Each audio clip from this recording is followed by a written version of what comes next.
여기 서니까 얼굴이 하나도 안 보이네요. 안녕하세요. 저는 미미를 운영하고 있는 손아빈이라고 합니다. 반갑습니다.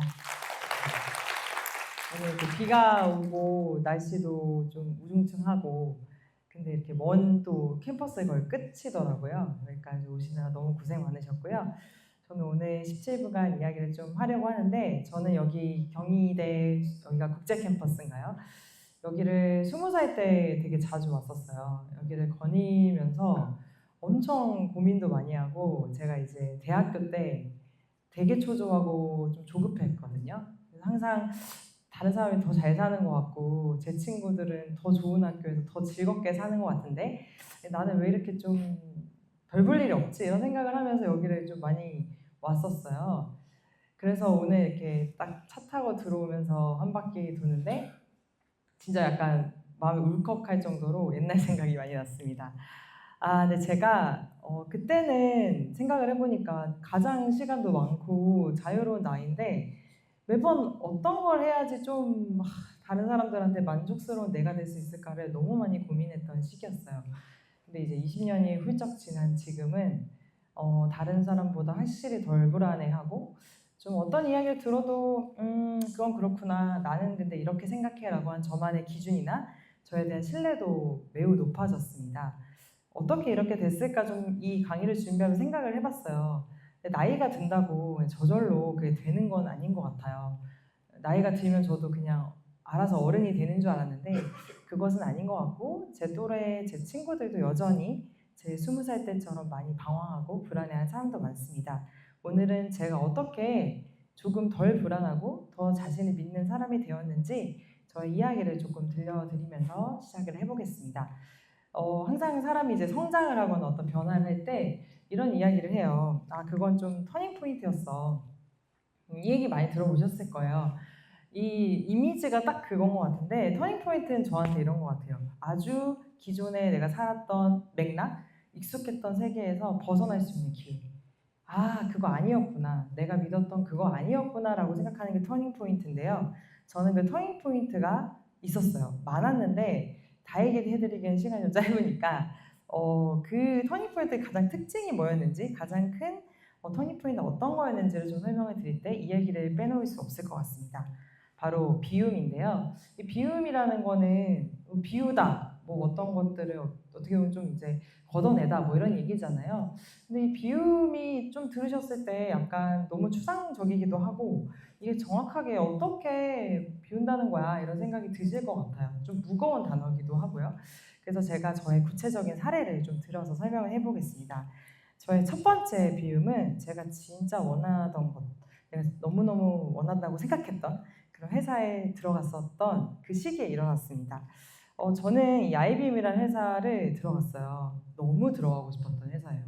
제가 학생 때 IBM만 들어가면은 진짜 막 너무 행복해질 것 같고 커리어우먼으로 막 살아갈 것 같고 이 회사에 들어가면 글로벌 인재가 될 것 같고 정말 그런 생각을 강하게 먹고 이 회사에 어렵게 막 취업 준비도 하고 이러면서 들어갔어요. 들어가자마자 이제 제가 생기를 잃기 시작했어요. 너무 안 맞는 직무를 했고요. 또 이 산업 자체도 저의 성격과 잘 안 맞았던 것 같아요. 저는 파이낸스로 들어갔는데 저는 누구보다 이제 숫자를 좀 싫어하고 꼼꼼하지도 못하고 오히려 좀 새로운 생각하고 이런 거 좋아하는데 너무너무 안 맞는 거예요. 너무너무 안 맞아서 들어가자마자 알았어요. 내가 원하는 거를 손에 줬다고 생각했는데 이게 나랑 진짜 안 맞구나. 내가 다른 사람들이 보기에 꽤 괜찮은 회사를 그냥 들어가고 싶었구나. 이걸 이제 인정은 했지만 막상 이제 나가려니까 너무 용기가 안 났어요. 왜냐하면 사람들이 제가 그때 한 30살까지도 고민을 했거든요. 나갈까 말까 이러면서. 근데 많은 분들이 결혼하고 다니기에 너무 좋은 회사야. 그리고 작은 회사 들어가잖아. 경력도 안 되고 고생만 할 거야. 이런 얘기들이 저를 좀 가로막았던 것 같아요.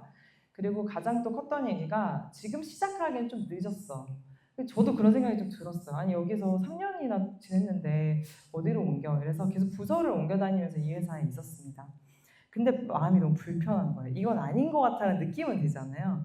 그래서 많은 분들이 좋아하는 걸 찾아서 도전해라는 말을 되게 많이 하지만 저한테 그 말이 그렇게 와닿지 않았어요. 왜냐하면 도전을 하려면 내 안에 내게 되게 많아야 되는데 저는 그 당시만 해도 다른 사람의 생각이 진짜 많았고 다른 사람이 주입해온 혹은 사회가 주입해온 생각들이 저의 모든 걸 좀 지배하고 있었던 것 같아요. 그래서 안 되겠으니까 작은 시도를 해보자. 근데 특징은 회사의 본업에 아무 상관없고 다른 사람이 나를 평가할 수 없는 일을 해봐야겠다 생각을 했어요. 그래서 저는 진짜 작은 시도들을 열심히 했습니다. 목요일 날 회사가 끝나면 자정에 가서 동대문에 가서 액세서리를 사입해가지고 그 다음날 한 오전 5시에 이제 와서 씻고 바로 금요일날 회사를 가요. 왜냐면 금요일에는 회사를 좀 늦게 가도 늦게 가는 게 아니라 이제 제대로 가는데 이제 뭔가 일이 되게 많거나 야근이 거의 없었어요. 그래서 금요일은 버티면 된다 생각하고 이걸 하면서 느꼈던 건 저는 IBM에서 일반 고객들을 만날 일이 별로 없었거든요. 근데 고객들을 만나서 내가 이 물건에 대해서 스토리를 덧붙이고 팔아보고 이런 일이 너무 재밌어서 1년간 액세서리를 그래도 좀 팔았어요. 뭐 잘 팔리는 것도 있고 안 팔리기도 했지만 확실히 확인한 저에 대한 것이 있습니다. 두 번째는 저도 메모 덕후 커뮤니티 활동했는데 여기에는 스타트업에 다니시는 분들이 진짜 많았어요. 여기에 가서 굉장히 작은 회사에 다니면서 주도적으로 일하는 사람들을 무수히 많이 만났습니다. 이때 되게 느꼈어요. 여기선 이렇게 일하는구나. 이 사람들은 나랑 좀 우리 회사 사람들보다 결이 좀 더 많네? 이런 것들을 느끼면서 여기서도 한 2년간 활동을 했습니다. 그리고 마지막으로 가장 열심히 일했던 거는 주말에 직장인 취향 커뮤니티 파티를 열었어요. 근데 그때 당시 한 2년 넘게 하다 보니까 한 1000명 정도가 모였는데 너무 재밌었고 힘들었지만 여기서 좀 이렇게 해소가 되더라고요. 그러니까 제가 했던 이 모든 일들은 작은 시도들이었고 누구도 저한테 평가할 수는 없었어요. 왜냐? 저는 본업은 그냥 열심히 했고 그거 외에 일 가지고 누가 뭐라 하진 않잖아요. 그러다 보니까 자유롭게 저에 대해서 알게 된 게 있습니다. 제가 지금까지 말씀드렸던 비움은 바로 타인이 생각한 생각, 주입한 생각 이런 것들을 비워야 되는데 비운다는 게 얼마나 어려워요. 굉장히 무의식적으로 왔고 우리가 그렇게 살아왔는데 그래서 저는 그거를 밀어내기 위해서 저의 정말 작은 액션들을 했어요. 근데 여기서 가장 큰 특징은 돈과 결과와 관계가 없어야 돼요.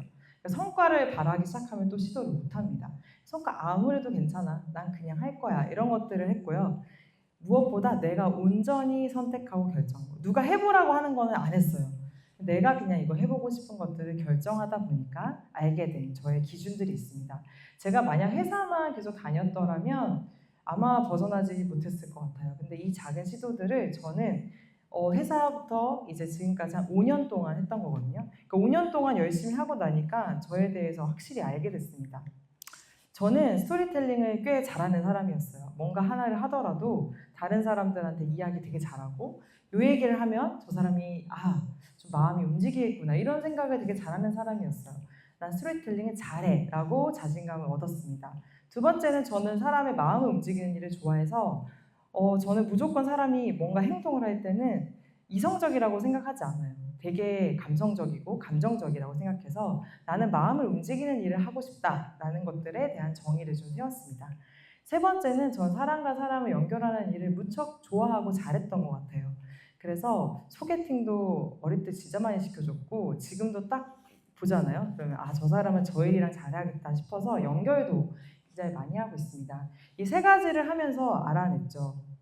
나는 이제 다른 사람의 생각이 조금 없어졌구나. 나는 이제 나를 믿고 움직일 만큼의 힘이 좀 생겼구나. 근데 이거는 아무리 뭐 강의를 들어 다니고 아무리 많은 사람들을 만난다고 되는 게 아니라 실행을 하고 몸으로 느껴야 돼요. 그러면은 자기에 대한 자신감이 생깁니다. 저는 이게 생기자마자 이제는 좀 해볼 수 있겠다는 용기가 생겼어요. 그러니까 다른 사람의 생각이나 다른 사람의 눈치, 비교를 많이 하시나요? 이제 그렇다면 갑자기 그게 사라지진 않습니다. 그러면 너무 요술같이 신기한 일이죠. 근데 그거보다는 아주 작은 것들, 평가를 받지 않은 작은 영역들을 늘려가셨으면 좋겠습니다. 그게 저의 첫 번째 비움이었고요. 두 번째는 그래서 너무너무 원하는 회사에 들어갔어요. 또 이번에 진짜였어요. 제가 진짜 선택한 회사였거든요. 제가 두 번째 간 회사는 에어비앤비라는 회사였고요. 그 당시 전 세계적으로 500명 정도밖에 없었고 한국에 이제 막 들어온 회사였어요. 그래서 아무도 에어비앤비를 몰랐어요. 제가 에어비앤비 들어간다 했을 때 거의 대체로 전 직장에 있었던 동료들이 이제 막았어요. 야, 너 여기 들어가면 망할 수도 있어. 너무 작은 회사야. 너 지금 이제 곧 결혼도 하고 할 텐데 좀 너무 작은 회사 위험하지 않아? 이런 얘기 할 정도의 작은 회사에 때 들어갔지만 저는 이제 알았어요. 너무너무 이 일이 저랑 잘 맞을 거라는 걸. 그래서 브랜드 마케팅을 했고 그 일이 저한테 정말 찰떡같이 와닿습니다.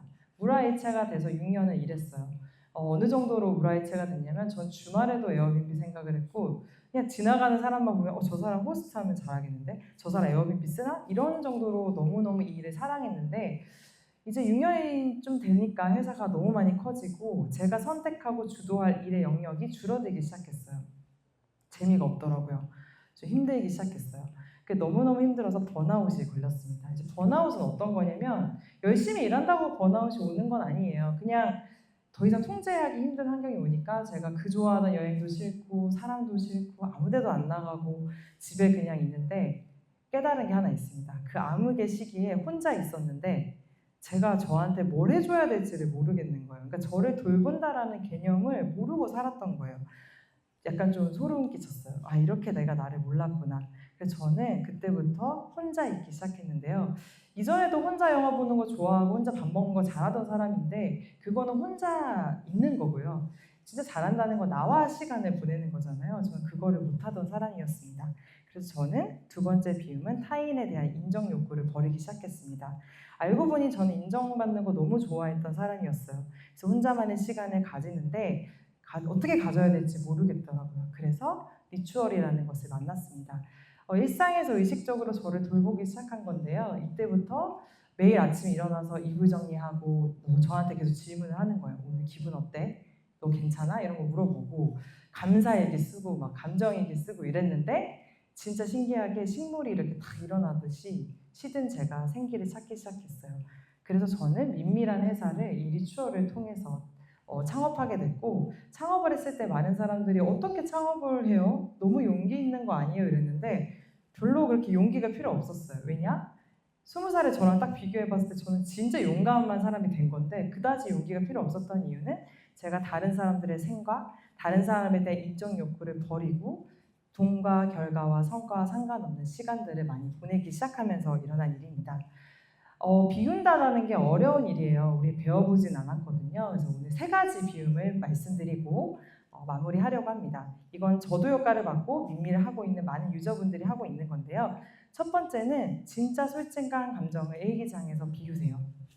이게 정말 어려워요. 감정을 모르시는 분들이 많거든요. 예를 들면 누구랑 이제 남자친구든 혹은 친구랑 싸웠을 때 서운한 감정이 든다라는 말을 못하고 대부분 비난을 합니다. 너 나한테 어떻게 그럴 수 있어? 근데 진짜 이 일기장을 쓰다 보면요. 서운하다는 감정을 쓰게 되고 내가 사실은 그 친구가 나한테 시간을 가져주기를 바랬다라는 나의 진짜 마음을 알게 됩니다. 그래서 정말 의지를 가지시고 일기장에 화이팅! 나 잘할 수 있어! 이런 얘기 말고 정말 솔직한 내 감정을 써보시는 노력을 해보시면 좋을 것 같아요. 저는 이게 가장 효과를 받고요. 두 번째는 공간을 비우는 겁니다. 내가 살고 있는 공간을 비우는 방식이 대청소를 하라는 뜻이 아닙니다. 저는 물건을 매일 하나하나씩 15분 동안 대화를 하면서 비웠어요. 되게 웃길 수 있는데 이 물건을 딱 보고 이거 어디서 샀지? 나 이거 무슨 의미지? 이거 나 좋아하나? 나 이거 어떤 추억이 있지? 이런 걸 하다 보면은 물건과 대화를 하게 되고 하나씩 비우거나 남기게 돼요. 그래서 이런 거를 한 1년 동안 하다 보면은 내 집에 내가 진짜 좋아하고 소중한 것으로만 채우게 돼요. 그러면 저절로 나에 대해서 알게 됩니다. 아, 나는 이런 물건을 통해서 이런 의미를 가지고 있구나. 나는 이런 걸 좋아하는 사람이구나. 그래서 저는 비운다는 거에 가장 좋은 시각적 효과는 공간을 비우는 일이라고 생각합니다. 마지막으로는 타인과 끊임없이 연결되는 시간을 의도적으로 비우세요. 저희는 SNS 시대에 살고 있잖아요. 열심히 막 SNS 안 해도 꼭 SNS가 아니더라도 우리는 타인의 소식을 너무 많이 접해요. 너무 많은 컨텐츠를 접하고. 그래서 저는 아침에 무조건 일어나자마자 눈 뜨자마자 1시간은 핸드폰을 보지 않아요. 그걸 해봤거든요. 그랬더니 하루 종일 남과 연결되는 시간을 의지적으로 끊는 힘이 생기더라고요. 그리고 자기 전에 1시간은 핸드폰을 보지 않습니다. 시작과 끝을 다른 사람과의 연결을 끊는 순간 저한테 집중하는 힘이 생기고 자연스럽게 그 연결에 있어서 판단하는 힘도 생겨요. 아, 이거는 좀 너무 소문 같아. 이건 난 좀 안 믿고 싶어. 이런 것들도 생기고 진실을 찾아가는 힘들도 생깁니다. 근데 그거를 갑자기 막 온전히 하루 종일 난 타인과 연결을 끊겠어. 이런 거는 오래 가지 않습니다. 그래서 하루에 뭐 1시간도 길다고 생각하신다면 눈 뜨자마자 휴대폰 보는 그 습관을 지우시는 게 좋습니다. 그것도 나한테 비우는 시간이거든요. 그래서 저는 이 타인과 끊임없이 연결되는 시간을 비우는 이 세 번째 비움을 통해서 항상 저의 기준을 생각하는 시간을 반대로 가지는 것 같습니다. 제가 지금까지 비움에 대한 이야기를 하고 있는 것 같지만 사실은 채움에 대한 이야기도 합니다. 우리가 어떤 것들을 채우고 찾아 나가고 내가 좋아하는 것을 발견하려면 빈 공간이 있어야 돼요. 근데 그 빈 공간이 없으면 채울 수가 없어요. 그냥 계속 무언가에 계속 나도 모르게 무의식적으로 끌려가고 따라가고 그러다 보면 시간이 훌쩍 가 있고 그러면 더더군다나 악순환에 빠지죠. 내 생각이 없어지니까 다른 사람들을 또 믿게 되고 그래서 저는 오늘 비움에 대한 이야기를 했던 이유는 바로 자기가 좋아하는 것을 채우는 삶을 사셨으면 좋겠어서 말씀을 드린 겁니다. 나는 어떤 것을 비우고 싶나요? 오늘 제가 꼭 드리고 싶은 질문이고 이것들을 스스로 한번 생각해보는 시간을 가지셨으면 좋겠습니다. 이 비움이 있어야 바로 그 다음에 질문을 할 수 있습니다. 많은 분들이 너 뭐 하고 싶니? 너 어떤 거 원하니? 이런 얘기는 너무 잘 하시는데 어떤 걸 좀 비우고 싶니? 뭘 안 하고 싶니라는 얘기를 안 하는 것 같아요. 저도 그래서 맨날 이거를 찾아다녔는데 알고 봤더니 비워야 채워지더라고요. 그래서 나는 어떤 날을 채우고 싶나요? 오늘 제 강의도 누군가의 이야기일 뿐입니다. 저의 사례일 뿐이지만 제가 결국엔 드리고 싶은 질문은 바로 이 질문인 것 같아요. 그래서 오늘도 제 강의에서 좋았던 부분은 기억하시고 남기신 다음에 이건 좀 나의 사례랑은 맞지 않다라고 싶은 것은 비우셔도 괜찮습니다. 저뿐만 아니라 수많은 사람들의 이야기에 어떤 것을 비우고 어떤 것을 나의 것으로 만드시 결정하는 삶을 사셨으면 좋겠고요. 오늘 제가 말씀드린 것을 가지고 남은 하반기는 나의 것으로 채우는 시간을 가지셨으면 좋겠습니다. 감사합니다.